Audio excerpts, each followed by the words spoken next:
sholat dan lain-lain bisa sah ketika taharahnya benar. Ketika wudhunya salah, maka sholatnya dipastikan tidak sah. Itu demikian. Tapi kalau di dalam puasa tidak harus disyaratkan suci. Ya, di dalam puasa tidak disyaratkan suci. Kalau disyaratkan suci kita kentut batal loh. Repot gitu. Makanya tidak batal puasanya orang yang mana, ini contoh, ini saya bukan ngajarin hal-hal yang jorok, tapi emang ada ilmu fikihnya. Bisa suaminya kebelet habis sahur, ayo mah imsak masih 5 menit nih, ngajak ke bininya, imsak masih 5 menit, bisa nih dikejar 3 menit lah, 3 menit 4 menit, kata lakinya nih, kata bininya, ya elah pak, bentar lagi subuh, udah ayo langsung dilayani, selesai. Yang penting diinzal, dikeluarin, ya paham, dikeluarin ya, dikeluarin tubuhnya laki sebelum ada subuh. Kemudian ketika ada subuh dikumandangkan, suami dan istri masih dalam keadaan hadas besar. Nah ini puasanya tetap sah. Kenapa? Karena di dalam puasa tidak disyaratkan harus suci, baik dari hadas kecil atau hadas besar, kecuali wanita yang haid, ya, kecuali wanita yang haid atau nifas. Tapi kalau misalkan habis berhubungan badan, kemudian azan subuh belum sempat mandi, maka itu puasanya tetap sah dan tidak perlu memperbaharui niatnya. Ini makanya penting kita belajar taharah. Sekarang at-taharah hiya ismun lil wudu wal ghusli wat tayammum wa izalatin najasah. Yang dinamakan taharah ialah wudu, mandi, tayamum dan menghilangkan najis. Jadi pemahamannya ketika menyebutkan kata taharah, maka yang dimaksudkan adalah wudu, mandi dalam artian mandi besar. Nah, ibu juga harus perhatian bagaimana cara mandi pada saat mandi suci. Itu enggak sembarang, ada caranya di dalam mandi suci. Pertama yang harus dilakukan, bersihkan terlebih dahulu najis-najis yang ada di dalam tubuh, ya, bekas-bekas darah. Jadi sebelum mandi jangan mandi dulu, najis yang ada pada tubuh dibersihin, kelaminnya yang ada darahnya atau habis kumpul sama laki dibersihin, udah bersih najisnya nggak ada, baru kita wudhu. Sunnah wudhu terlebih dahulu. Habis wudhu baru mandi, bebas mandi, mau mulainya dari mana. Yang terpenting basuhan awal mandi dibarengi dengan niat mandi. Bisa kita guyur niat bareng, nawaitul husla birafil hadasil akbar lillahi ta'ala. Itu harus benar. Terus airnya harus merata ke seluruh tubuh. Jadi mentang-mentang mandi wajib bukan yang penting sampoan, bukan yang penting sabunan, enggak sampoan, enggak sabunan juga mandinya tetap sah. Yang terpenting air merata ke seluruh tubuh dari ujung kepala sampai ujung kaki. Makanya rambutnya di sela-sela seperti ini ya. Lagi wudhu begini, di sela-sela, biar airnya masuk ke dalam kulit kepala. Terus tiap-tiap lipatan tubuh diperhatikan, kayak telinga diperhatikan begini. Dalam hidung dimasukkan air, mulut kumur-kumur. Terus lipatan-lipatan tubuh di perut, di mana di selangkangan, di mana itu diperhatikan karena harus terbasuh semua anggota tubuh pada saat mandi. Jadi bukan yang penting sampoan, bukan yang penting sabunan dan sikat gigi, nggak sampoan, nggak sikat gigi, nggak sabunan, mandinya tetap sah. Yang terpenting meratanya air ke seluruh tubuh. Wal maqsudu huna bayanu ahkamil wudu wal ghusli wa ma yata'allaqu bihima. Dan yang dimaksud di sini penjelasan tentang hukum-hukumnya wudu, mandi dan sesuatu yang berhubungan dengan keduanya. Sekarang yang pertama al-wudu, yakni wudu. Apa sih itu wudu? Ibu kan sering dengar kata-kata wudu, cuma apa arti itu wudu? Nah, wudu artinya adalah huwa ghuslu a'dha'in makhsusatin, membasuh anggota-anggota yang tertentu. Seperti apa? Wahya al-wajhu wal yadani wal rijlani wa masbur ra'si bi niyatin maksusah. Anggota apa? Wajah, kedua tangan, kedua kaki, mengusap kepala, dan niat dengan cara niat yang khusus. Jadi yang dibasuh bukan rambut tapi kepala. Jadi ibu-ibu kalau wudhunya begini, sayang baru terlibat dari sawah, rambutnya panjang digini aja ke air. Itu enggak boleh, harus kepala. Sayang baru pakai vitamin semisal, kalau kena air vitaminnya jadi nggak tumbuh rambut saya. Udah ada begini aja, atau ambil air diginiin ke rambutnya yang banyak. Itu enggak boleh, harus mengusap kepala. Walaupun yang ada di kepala hanya satu helai rambut, yang terpenting masih di bagian kepala. Mana saja? Ya samping. Misal Haji Rizky mau datang ke acara undangan pernikahan, ngajak istrinya, ya udah pakai minyak rambut tuh ganteng. Haji Rizky mau sholat duha, ya udah pakai minyak rambut. Ya kalau dipakein air minyak rambut itu luntur, maka boleh di sebelah sini. Karena kenapa? Ini masih bagian dari kepala. Begini, ambil air di sini bisa begini. Itu boleh. Kenapa? Karena masih bagian dari kepala atau di bagian sini. Itu boleh. Dengan niat yang tertentu. Bagaimana niat yang mislu antakul? Nawaitu fardhal wudu, au nawaitu raf'al hadas, au nawaitu tahara lis-shalah. Nah, ini boleh. Niat cukup seperti ini. Sudah cukup. Misalnya bagaimana? Nawaitu fardhal wudu, itu sudah cukup, tidak usah panjang-panjang. Nawaitu wudu'a irafil hadasil asghari fardhalillahi. Wah, jalan kereta itu. Cukup kata ulama dengan mengatakan nawaitu fardhal wudu. Ibu tangan begini, nawaitu fardhal wudu, itu cukup dah. Atau nawaitu raf'al hadas juga cukup. Atau nawaitu tahara lis-shalah, itu sudah cukup. Lalu kapan niat itu diucapkan? Wala budda min istihdariha inda ghasli awwal juz'i minal wajhi, dan wajib hukumnya mengucapkan niat pada saat awal basuhan wajah. Jadi niat itu bukan saat nungguin air di tangan. Nawaitu wudu'a liraf, itu niat bukan di situ tempatnya. Juga bukan pada saat umur.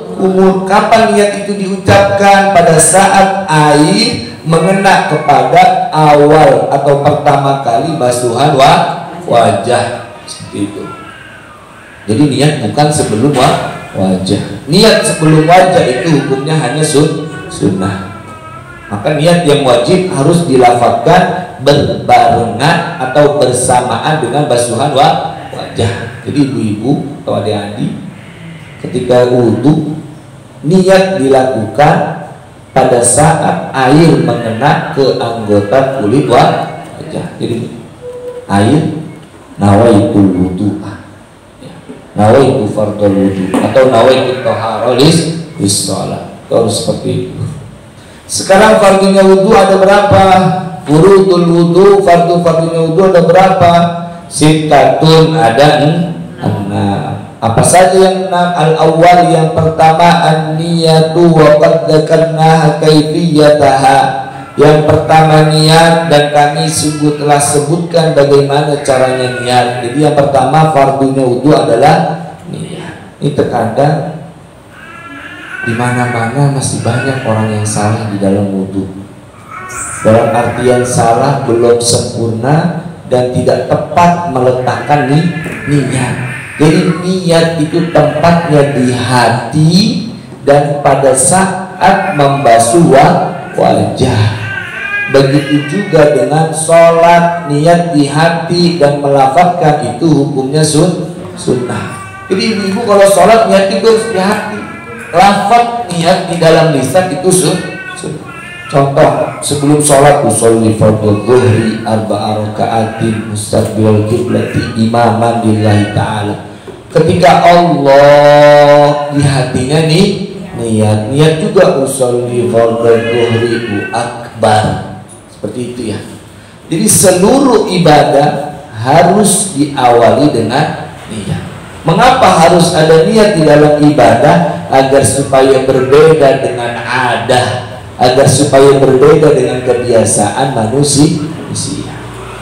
Kita pakai baju agar bernilai pahala, harus nih niat untuk menutup aurat. Makan kita niat untuk buat ibadah. Oh, ngapain aja nih niat, biar di sana bernilai ibadah. Itu yang pertama, harus niat. Kemudian yang kedua, asani ghusl wajhi jami'uhu sya'ran wa basyaran, membasuh wajah seluruhnya, kulit ataupun bulu yang ada di wajah. Wa hadduhu tulan min manabiti sya'ri rasi ila dzaqan, panjangnya rambut, panjangnya wajah itu mulai dari tempat tumbuhnya rambut sampai kepada dagu. Wa ardan, sementara lebarnya minal udun ilal udun, dari kuping kepada kuping. Nah, ini kita perlu tahu, membasuh wajah mana sih yang dikatakan dengan wajah oleh ulama, yakni tempat tumbuhnya rambut sampai kepada dagu. Tempat tumbuhnya rambut pada biasa. Kalau misal ada orang yang tumbuh rambutnya di sini, ya itu nggak pada biasa kan? Ya di sini kan. Nah, batas wajah panjangnya dari batas tumbuhnya rambut sampai kepada dagu. Batas lebarnya dari telinga sampai telinga. Jadi kalau wudhunya cuma begini doang, dia tidak sah. Kenapa? Karena tidak mencakup kepada seluruh bagian yang dikatakan wajah. Karena yang dikatakan wajah, ukuran panjangnya dari tempat tumbuhnya rambut sampai kepada dagu, lebarnya dari kuping sampai kuping. Lalu bagaimana cara membasuhnya? Airnya ambil begini, dari atas, sunnah dari atas. Dari atas kemudian ke samping, kenakan ke kuping, kemudian ibu jari ke bawah seperti ini. Ibu jarinya ke bawah dan seperti ini ibu jarinya. Itu cara kita membasuh atau cara kita wudhu di dalam membasuh wajah. Kemudian yang ketiga, as-salis ghusl yadaini ma'al mirfaqaini, membasuh kedua tangan sampai kepada siku. Nah, ini membasuh kedua tangan sampai siku. Saya pernah jumpain orang cuma sampai sini. Nggak tahu karena bajunya takut lecek atau karena apa, nggak ngerti. Jadi benar-benar cuma sampai sini. Nggak mau ditarik lagi bajunya, itu sampai sini. Jadi wudhu begini. Nah, ini yang perlu kita pelajari, yang perlu kita ketahui. Ketika tangannya saja tidak benar, maka wudhunya tidak sah. Ketika wudhunya tidak sah, maka sholatnya pasti tidak sah. Maka bagaimana basuh air, basuh wudhu kepada anggota tubuh dalam kedua tangan harus sampai kedua siku, yakni lebih sedikit dari kedua siku. Itu. Dan yang ketiga, ar-rafi masku syai'in minar ra'si walau sya'ratan fi haddih, mengusap sesuatu dari kepala sekalipun satu helai rambut. Nah, itu. Mengasuh rambut yang masih ada dalam batasan kepala. Jadi yang luar, ibu punya rambut yang panjang sepundak atau sedada atau sepinggang, tidak boleh dibasuh ujungnya. Diambil rambutnya, dipegang begini. Nah, di keran. Ini misalkan keran ini, bayangin ada keran, rambutnya panjang sepinggang, diambil rambutnya digini. Itu nggak boleh. Atau diambil airnya dibasahin begini. Bukan, jangan harus yang ada di dalam batasan kepala. Itu yang harus dibasuh walaupun hanya satu helai rambut. Al-khamis, yang nomor 5, ghusl rijlaini ma'al ka'bain, membasuh dua kaki sampai kepada dua mata kaki. Dan orang kadang-kadang kebalik, kaki sampai dengkul, tangan tapi nggak sampai siku. Itu tidak. Kaki batasnya hanya sampai kepada dua mata kaki. Lebih sedikit. Ya, lebih sedikit dari kedua mata kaki. Itu cara kita wudhu. As-sadis, yang nomor 6, at-tertib, harus ada tertib. Tertib ini gambaran seperti apa? Bi Allah tuqaddima, dengan gambaran wanita tidak mendahulukan kepada anggota ala udwin atas anggota yang lain. Falau tarakat al-mutawaddi'ah, seandainya wanita yang berwudu meninggalkan wahidan kepada satu anggota min hadhil furud, dari kefarduan ini, lam yasihha wudu'uha, maka wudunya tidak sah. Saat tertib ini yang dimaksud apa? Tidak mendahulukan satu anggota dari anggota yang lain. Tangan adanya setelah wajah, maka tangan yang dibasuh sebelum wajah wudunya tidak sah. Kepala dibasuh sesudah tangan. Kalau kepala dibasuh sebelum kedua tangan wudunya tidak sah. Ya, itu yang dimaksud. Kemudian juga kalau seandainya ada orang berwudu, wanita berwudu tapi tidak membasuh kedua tangan, maka wudunya tidak sah. Ya. 6 fardu ini kalau ditinggalkan maka wudunya tidak sah. Wa dzalika kama law tarakat mas'ar ra'si aw akhfarat mas'ahu an ghusli rijlaini. Nah, ini seandainya perempuan meninggalkan mengusap kepala, maka wudunya tidak sah. Pada saat wudu seorang perempuan tidak mengusap kepala, maka wudunya tidak sah. Atau seorang perempuan mengusap kepala lebih belakangan, datangnya membasuh kepala setelah dia membasuh kaki. Padahal kan kepala sebelum kaki, tapi dia basuh setelah kaki, maka wudunya tidak sah. Di dalam wudu kita harus ngerti.